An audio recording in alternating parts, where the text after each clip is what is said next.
Thank you. Good evening. For 11 years, I was an Egyptologist at the Hebrew University. I thought that for the rest of my life, I'm going to publish articles about the pharaohs, the ancient Egyptian.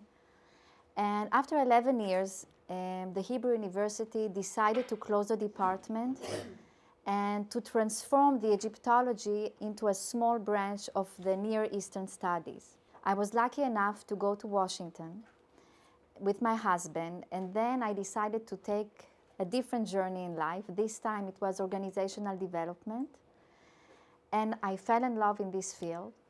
And I thought, that's it. I'm going to be, a consultant for organization. Working with people who are alive would be much more interesting for me. And for 6 years, I was doing consulting. And I think, except Passover, I really thought that I forgot everything about ancient Egypt. Until 2 years ago, I got a text message from my daughter, which looked something like that. The first time I saw the text message, by the way, if someone would volunteer to read it for us, would be great. Maybe some help. Here you'll have the text message on the red side, and you have the translation on the other side. The first time I saw the text message, except the fact that I was amazed as a linguistic person to see a new language in front of me, it looked a little bit like English, but it's very different. When I read it, I thought to myself, my goodness, this is exactly the ancient Egyptian language. I'm reading ancient Egyptian with English letters.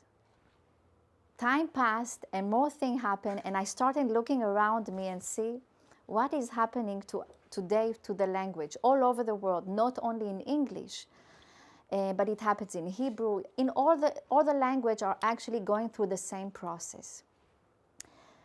The second thing that happened to me after I got this text message was a great friend of mine from Israel who told me, look, there is a new Israeli company named Zlango. They are doing really cool things. You can write a whole message looking like that. This company actually translates any kind of message into icons only. I will let you look at it a bit so you can explore the icons. Some of them will be easy for you to recognize, and some of them you will have to learn. But the process of abbreviating the language and expanding all the icons that we know already from the past, but we see them more and more, this is actually a global trend. You see, the first icons, if we look around 20, 30, 40 years ago, we used to see the old icons more for direction. Okay, if we wanted to, to travel all over the world, of course, the icons for the route would be much more easier to understand. But what happened to us today, that we actually see more and more icons all over our desktop, for instance. When you look at your windows, these are actually icons. Now, the one that you will recognize on the one that you're going to use them, the one that you will not recognize, probably you are not using them so often. So what happened to us that suddenly we have more and more icons? We like them, we crave for them, and they are so easy to operate with them. Probably if you have your cell phone, you will recognize some of these. So you see, as an Egyptologist, looking at all these new images and the small icons, I couldn't stop saying, my goodness, there is something happening here. My ancient Egyptians are coming back in a way. But the question is also, how and when did it start, and then why we are using them so much?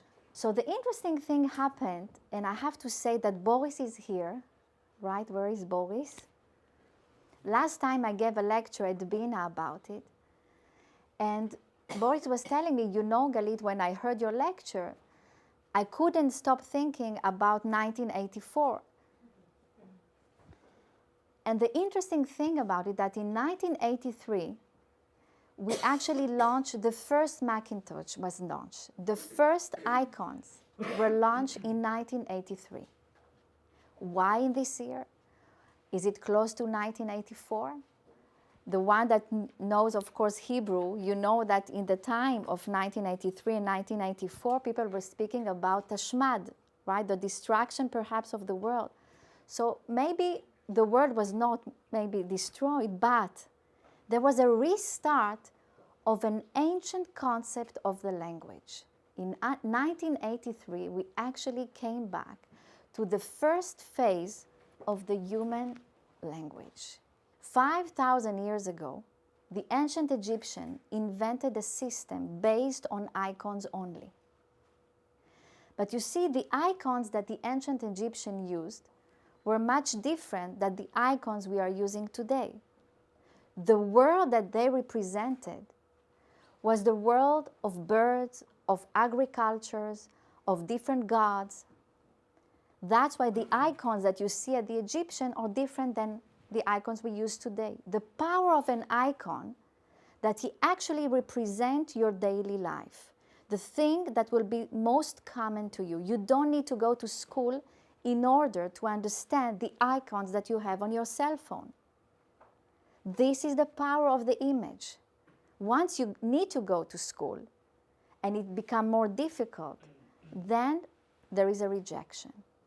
So the ancient Egyptian invented a system that you actually can say and write every word in images. I have to tell you that an interesting thing happened to me in my research.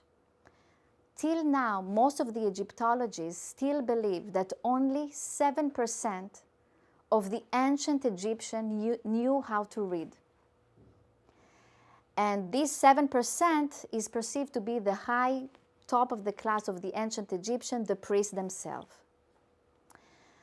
I have to tell you that I also believe that this is the case until 2 years ago, when I realized that the power of the icons is the fact that you don't need to go and learn them.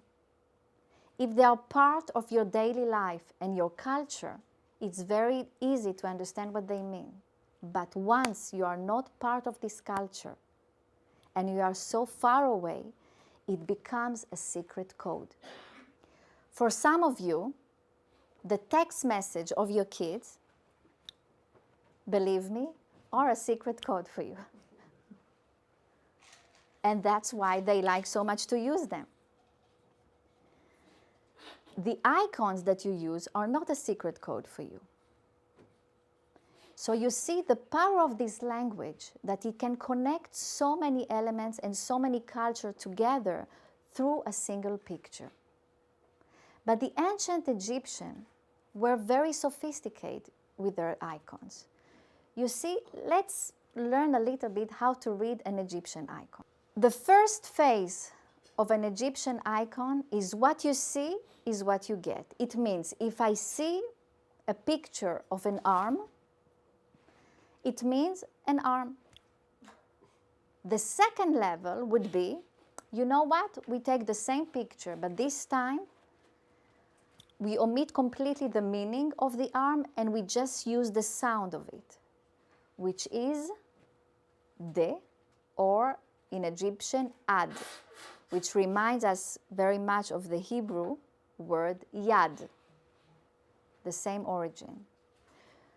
The third level of reading the icons will tell you, you know what? It's not about the arm. It's not about the sound, but this time I'm going to use the same icon as a category. Each time that I will write a part of my body, a part of a member, I will use the icon to say that this is a category of a word. And the last use will be a metaphor. You know, in the Haggadah, we have בזרוע חזקה, נכון? ובזרוע נטויה, with a stretched arm. This is the same icon, which means mighty and strong.